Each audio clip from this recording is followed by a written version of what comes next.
Hello friends, स्वागत है आप सभी का मेरे channel Shiv twin flame journey पर।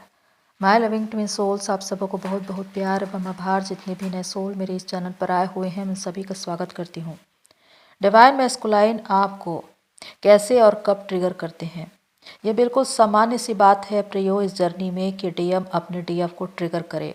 अधिकांश डीएफ का कहना यही होता है कि हमारे डीएम तो हमें ट्रिगर करते हैं, लेकिन उनका ट्रिगर करना आपको किन परिस्थितियों में होता है, कब कब और कैसे वो आपको ट्रिगर करते हैं, और उनका आपको ट्रिगर करना कब बंद हो जाता है। आज इन्हीं सारी बातों पर हम ये वीडियो बना रहे हैं। ये वीडियो बहुत इम्पॉर्टेंट है आप सभी के लिए।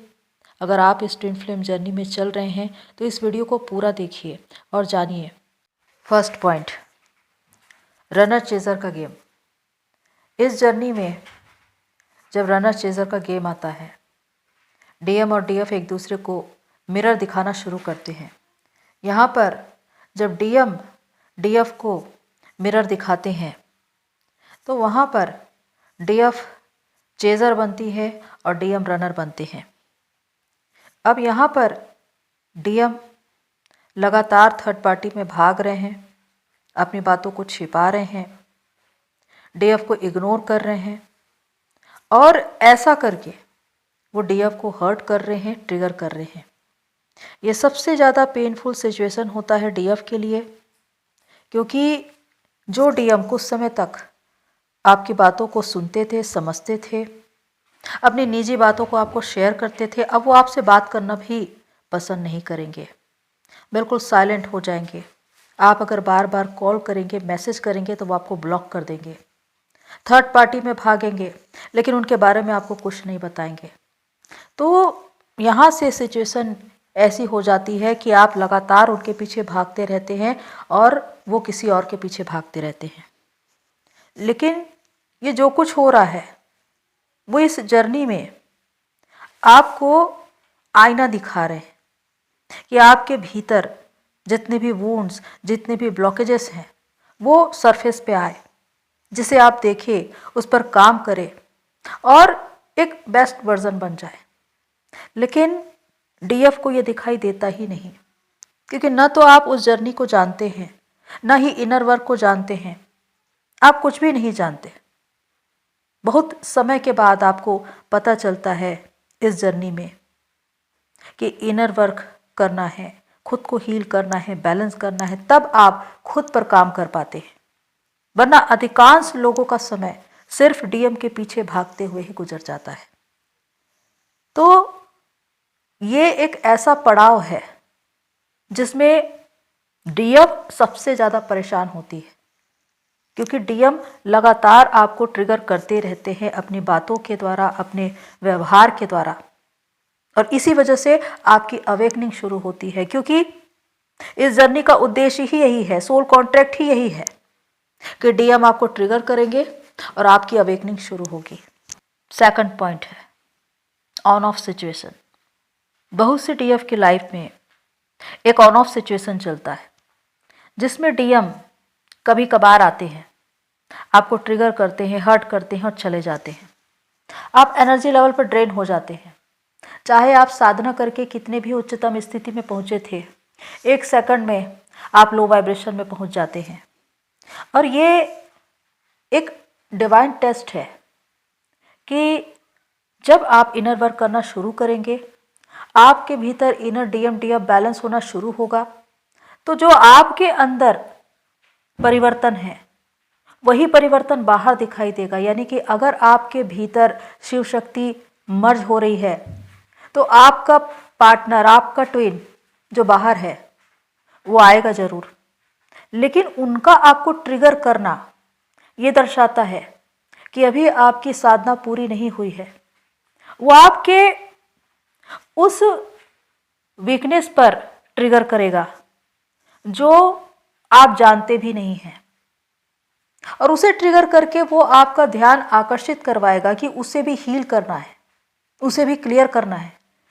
जो बातें, चाहे वो पास्ट लाइफ की ही क्यों ना हो, जो आपके सबकॉन्शियस माइंड में स्टोर है, जिसको आपने हील नहीं किया, उस पर आपका ध्यान आकर्षित करेगा और आपको ये बताएगा कि इसे ठीक करो। उसके जाने के बाद आप अपने भीतर जाए और ये देखिए कि मैं कहाँ पर परेशान हूँ, कौन सी बात है जो मुझे चुभ गई, कौन सी बात है जो मुझे परेशान कर रही है, कहाँ पर मुझे गुस्सा आ रहा है, कहाँ पे मुझे ईर्ष्या हो रही है। हर चीज आपको अपने भीतर ही दिखाई देगी। अगर समस्या है तो उसका समाधान भी वहीं पर है, वो कहीं बाहर से नहीं आता, वो आपके अंदर ही है। लेकिन ये आपकी आत्मा की शक्ति के द्वारा होगा कि आप अपनी आत्मा के द्वारा उसे जान सकते हैं। जितना ज़्यादा आप जागृति की ओर बढ़ रहे हैं उतना ज़्यादा आप उन चीज़ों को समझ पा रहे हैं, पहचान पा रहे हैं। इसीलिए ये होता है कि जब आप अपनी जर्नी की प्रारंभिक अवस्था में होते हैं तो सिर्फ दूसरों को जिम्मेदार ठहराते हैं, उसी की वजह से हुआ, हमारे जीवन में जो भी गलत हुआ वो दूसरे के कारण हुआ। लेकिन कुछ समय बाद जब आप चेतना के स्तर पर आगे बढ़ेंगे तो सारी बातों की जिम्मेदारी आप खुद लेंगे कि जो कुछ हो रहा है उसका कारण मैं ही जिम्मेदार हूं और इन चीजों को मैं ही सुधार सकती हूं या मैं ही सुधार सकता हूं। इसके लिए बाहर वाला कोई जिम्मेदार नहीं है। यही अवेकनिंग है, यही अवेयरनेस है। तो यहां पर याद रखिए प्रियो कि जब भी आपका डीएम ऑन ऑफ सिचुएशन में आ रहा है, आपको ट्रिगर करके जा रहा है, तो वो कोई ना कोई ऐसी कमजोरी, कोई ना कोई ऐसी बात जो आपके अंदर रह गई है जिसको आपने हील नहीं किया है, वहां पर वो संकेत दे रहा है। वो ये बताना चाह रहा है कि यहाँ पर अभी भी काम करना है। तो यहाँ पर आपको परेशान होने की जरूरत नहीं है। वो समस्या, उसका कारण आपको खुद ही दिखाई देगा और उसे ठीक करने का समाधान भी आपको खुद ही मिलेगा। तो जो भी आपको दिखाई देता है, कहाँ पर आपको काम करना है, वहाँ पर आपको उसे हील करना है। तो ये सिचुएशन जिसमें डीएम बार बार आ रहे हैं और आपको ट्रिगर करके जा रहे हैं, इसका मतलब कि कोई ना कोई ऐसा वुंड, कोई ना कोई ऐसा ब्लॉकेजेस जो आपके अंदर है, जिसको आपने हील नहीं किया, जो स्टोर है, उस पे आपको काम करना है। इस बात की वास्तविकता ये है कि जब भी ऑन ऑफ सिचुएशन में डीएम आते हैं तो डीएफ उसे परमानेंट रियूनियन समझ लेती है, हालांकि वो रहता ऑन ऑफ सिचुएशन है। यहाँ पर आपको ये समझना है कि अगर डीएम आ रहा है, आपको ट्रिगर करके जा रहा है, इसका मतलब मेरे अंदर कुछ ना कुछ ऐसी चीज रह गई है जिस पर अभी मुझे और काम करने की जरूरत है। यानी कि डीएम आपको यही बता रहा है कि कुछ तो अभी शेष है, अभी और काम करो। उनका कहना यही होता है। 5D में अगर आप इन बातों को सोचेंगे तो आपको सारी बातें समझ में आएंगी। अगर 3D में देखेंगे तो आप सिर्फ सामने वाले को ब्लेम करते रह जाएंगे। लेकिन अगर 5D की मानसिकता में आप सोच रहे हैं, समझ रहे हैं, तो आप अपने अंदर की उन बातों को देख पाएंगे और उसे क्लियर कर पाएंगे, खुद को बेहतर बना पाएंगे, अपनी जर्नी में आगे बढ़ पाएंगे। जैसे जैसे आप अपनी जर्नी में आगे बढ़ते चले जाएंगे, पड़ाव दर पड़ाव, स्तर पे स्तर, आप और भी ज़्यादा मैच्योर होते जाएंगे। चीज़ें आपको समझ में आएंगी, गलतियां आपको समझ में आएंगी। आप 1 सेकंड में उस गलती को समझ सकते हैं और उसे ठीक करने का रास्ता भी आपको मिल जाएगा। 3rd पॉइंट है मैरिज के बाद। बहुत से डीएम का अपनी डीएफ की लाइफ में आना होता है उनकी मैरिज के बाद, जब उनको थर्ड पार्टी के द्वारा ट्रिगर मिल रहे हैं, सोल शॉक मिल रहे हैं, वो प्यार नहीं मिल रहा है, तब वो हीलिंग के लिए या कहें कि एनर्जी के लिए अपनी डीएफ के पास आते हैं।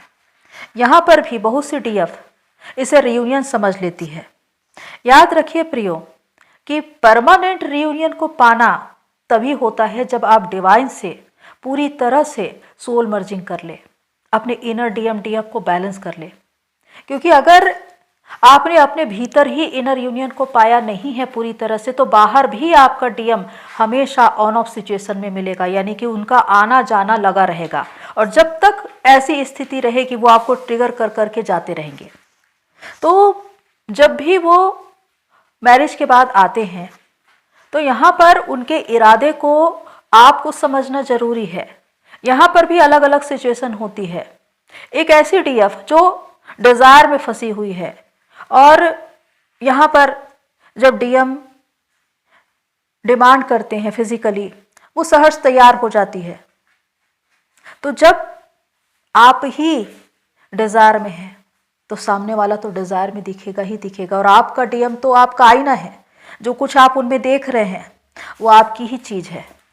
तो अगर आप ये कहते हैं कि हमारा डीएम इसी भाव में आता है या उसको वही डिमांड रहती है, तो ये बताता है कि आपको अपने डिजायर को शांत करना है, न कि उसको दबाना है। अगर आपने उसको दबा कर रखा है, कहीं ना कहीं जब वो आएगा वो इन्हीं चीजों को बाहर निकालेगा, आपके अरमान फिर से जाग जाएंगे।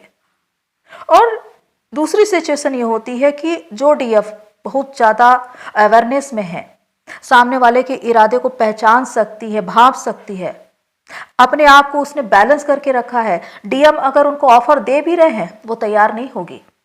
वो अपनी एनर्जी किसी भी रीति से, किसी भी कीमत पर अपने डीएम को नहीं देगी। ये बुद्धिमानी है, क्योंकि जब आप मैच्योर हो जाते हैं, जब आप इस कनेक्शन को पहचान जाते हैं, जब आप ये समझ जाते हैं कि ये जर्नी है क्या, एनर्जी का गेम है। जब तक आप एनर्जी दे रहे हैं, गिविंग नेचर में है, तब तक आपकी एनर्जी अनबैलेंस रहेगी। लेकिन अगर आपने अपनी एनर्जी को बैलेंस करना सीख लिया तो आपको कोई ट्रिगर नहीं कर सकता। सामने वाला आपकी एनर्जी लेने की कोशिश भी कर रहा है तो भी नहीं ले पाएगा, क्योंकि आप अवेयरनेस में हैं। आपको अपनी एनर्जी बचानी आती है, आप वहां पर बैलेंस रहकर बात करेंगे। हो सकता है वो आपसे पैसों की डिमांड करे, किसी भी तरह से वो आपसे एनर्जी लेने की कोशिश करेगा, लेकिन अगर आप बुद्धिमानी से चल रहे हैं, आपको मालूम है कि किस किस तरह से आपकी एनर्जी जा सकती है, आप एनर्जी उनको देंगे ही नहीं।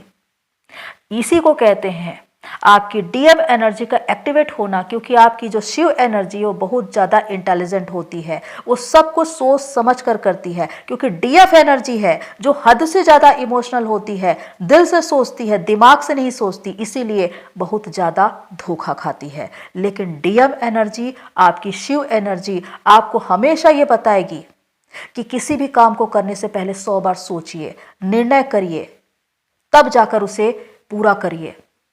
तो इस बात को सोचिए प्रियो कि जो डीएम मैरिज के बाद भी आपके पास आता है और एनर्जी की डिमांड करता है, इसका मतलब क्या है कि वो जिस जगह पर है वहां संतुष्ट नहीं है, उसे वो एनर्जी नहीं मिल रही है जो आपसे मिलती थी, इसीलिए वो आपके पास इसकी डिमांड कर रहा है। लेकिन अगर आप उसे दे देते हैं तो आपका मूल्य क्या है, आपकी वैल्यू क्या है?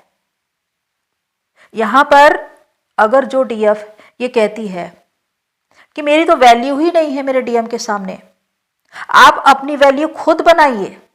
आपकी वैल्यू तब बनेगी जब आप अपनी एनर्जी को बचाकर रखेंगे। हर वक्त अगर आप अपने डीएम के लिए अवेलेबल रह रहे हैं, जो कुछ वो मांग रहे हैं आप उन्हें दे रहे हैं, तो आपकी वैल्यू कभी नहीं बनेगी। डीएम को भी समझ में आना चाहिए कि डीएफ कितनी बदल चुकी है, और ये सिर्फ आप कर सकते हैं। अब यहाँ पर होता यह है कि जब भी जो डीएम मैरिज कर चुके हैं और डीएफ के पास आ रहे हैं और डीएफ भी सहर्ष तैयार है एनर्जी देने के लिए, कुछ समय के बाद उनकी एनर्जी ड्रेन होनी शुरू होती है और उनको ट्रिगर मिलने शुरू हो जाते हैं। क्योंकि वही डीएम जो कुछ समय पहले आपसे सहानुभूति चाहते थे, आपके सामने रोते थे, गिड़गिड़ाते थे, ये बताते थे कि मेरे घर में मुझे कोई समझता नहीं है, मेरी वाइफ मुझसे झगड़ा करती है, मुझे परेशान करती है, वही रिश्ते अच्छे हो जाएंगे और वो अपने ही घर के लोगों की प्रशंसा करने लगेंगे, अपनी वाइफ की प्रशंसा करने लगेंगे, तारीफ करने लगेंगे, ये बताएंगे कि मेरे जीवन में सब कुछ अच्छा चल रहा है। उसके बाद आप एनर्जी लेवल पर ड्रेन हो जाएंगे और आपको यही लगने लगेगा कि ये तो मेरी एनर्जी से हुआ है, मेरी एनर्जी से इसको हीलिंग मिल गई और ये अपनी जिंदगी में सब कुछ अच्छा कर रहा है। जो बातें वो बता रहा था, कुछ डीएम तो ये भी कहते हैं कि मैं अपनी वाइफ से डाइवोर्स लेने वाला हूं, लेकिन डाइवोर्स होता नहीं, क्योंकि ये सब कुछ आपको मैनिपुलेट करने का एक तरीका है।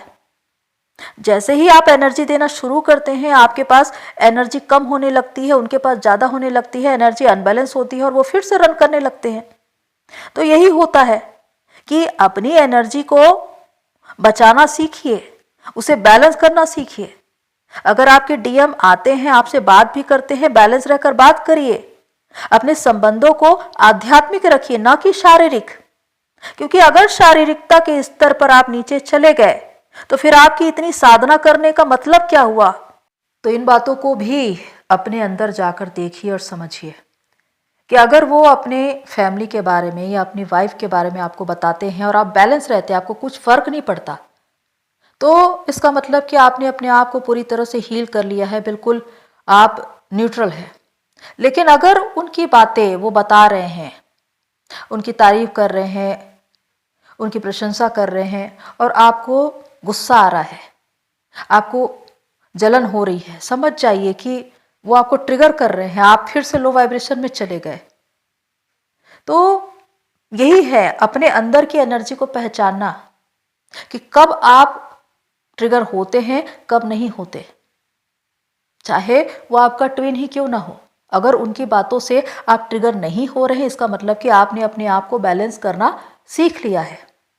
और अगर नहीं किया है तो अभी अपने आप पर और काम करना शेष है। फोर्थ पॉइंट है रीयूनियन के बाद।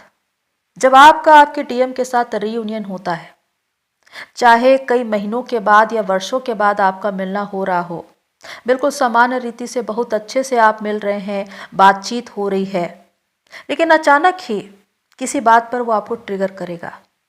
अब आपको ये लगेगा कि जब हमारा रीयूनियन हो गया तो ये मुझे ट्रिगर क्यों कर रहा है, क्योंकि उनकी कोई ऐसी बात जो आपको परेशान करेगी या आपको अंदर तक चुभ जाएगी। बस यही है जिसे वो दिखाने की कोशिश कर रहा है, क्योंकि डीएम वो देख सकता है जो आप नहीं देख सकते। हो सकता है कोई ऐसी बात या कोई ऐसी डिजायर जो आपके अंदर है जिसे आपने देखा नहीं, जिसे आपने हील नहीं किया, जिसे आपने शांत नहीं किया या उसे दमित कर लिया, बस उसे निकालने की कोशिश करेगा आपका डीएम। तो ऐसे में आप हर्ट होंगे, ट्रिगर होंगे।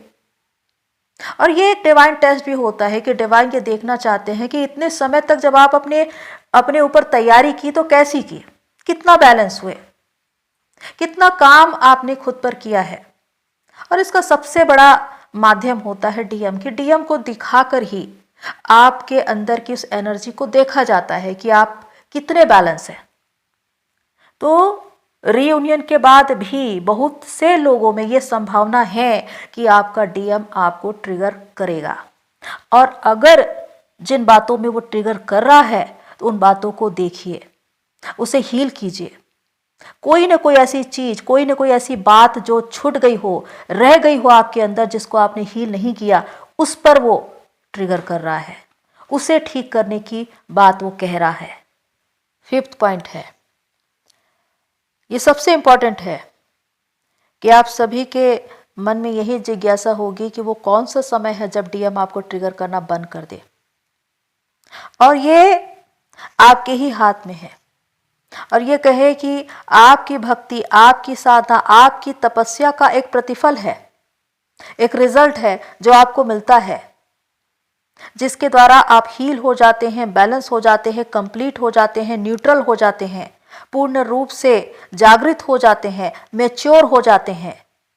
उस वक्त सामने वाला आपको ट्रिगर नहीं कर सकता, फिर चाहे वो आपका ट्विन हो या कोई और हो। वो ट्रिगर करने की कोशिश भी करेगा तो भी आप ट्रिगर नहीं होंगे, क्योंकि आपने अपने आप को बैलेंस करने की कला सीख ली है। तो ये वही समय है जब डीएम को भी पता चल जाता है कि आपका रूप बदल चुका है, आप ग्रेसफुल हो चुके हैं, आप शक्ति स्वरूपा बन चुके हैं, और यही प्रभाव उनको ट्रिगर करने से रोकता है। वो एक दो बार आपको ट्रिगर करने की कोशिश करेंगे, लेकिन जब आप न्यूट्रल हैं, बैलेंस है, आपको उनकी बातों से फर्क नहीं पड़ रहा है, तो वो समझ जाएंगे कि आपके अंदर कोई ऐसी शक्ति है जिसने आपको बैलेंस करके रखा है और आप और भी ज्यादा प्रभावशाली नजर आ रहे हैं। यही प्रभावशीलता उनको आपके सामने स्थिर करती है, फिर वो आपको ट्रिगर नहीं करते और न ही वो भागना चाहते हैं, क्योंकि आपके प्रभाव की वजह से वो आपके साथ या आपके सानिध्य में, आपकी संगति में वो रहना चाहते हैं, क्योंकि आपकी वजह से उनको एनर्जी मिलती है। लेकिन यहाँ पर जब आप अपनी एनर्जी को बैलेंस करना सीख लेते हैं तो आप अपने डीएम को एनर्जी देते भी हैं सकारात्मक रूप से, लेकिन अपने पास अपने सोल पर्पस के लिए या अपने उद्देश्य के लिए भी एनर्जी बचा कर रखते हैं। तो यही कला अपनी एनर्जी को बचाने की उसे सीखनी है। अगर ये जान लिया तो फिर आपको कोई भी ट्रिगर नहीं कर पाएगा। तो प्रियो, ये वो सारे पॉइंट्स हैं जो मैंने बताए हैं कि डीएम आपको कब कब और कैसे ट्रिगर कर सकता है, लेकिन अपने आप को बैलेंस करना या न्यूट्रल करना ये तो आपकी साधना का परिणाम है और आप अपने परिश्रम से, अपनी बुद्धिमानी से, अपने समर्पण से ही इन बातों को अपने जीवन में ला पाते हैं। तो होप सो जो भी बातें मैंने आपको बताई आपको हेल्प करे। आज के लिए इतना ही, फिर मिलते हैं नेक्स्ट वीडियो में। तब तक के लिए take care and God bless you all मेरी सोल फैमिली। आप सभी की जर्नी पूरी हो।